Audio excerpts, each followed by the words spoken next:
ГСП онлайн. Городские новости сейчас.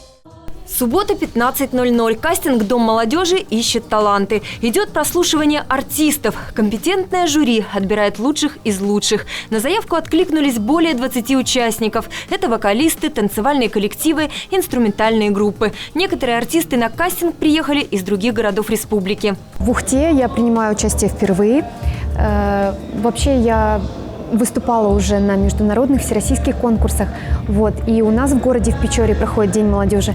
Но я решила, что в этом году хочу принять участие в молодежном городе. Когда-то я здесь училась, в ИГТУ.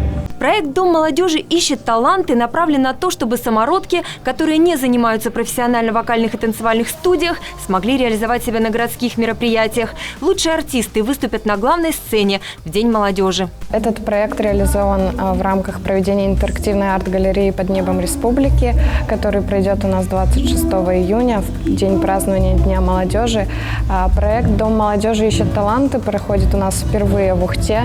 Мероприятие запланировано масштабное. 26 июня территория парка культуры и отдыха превратится в незабываемую площадку впечатлений. Чего стоит только арт-галерея «Под небом республики» и незабываемое яркое шоу «Фестиваль красок».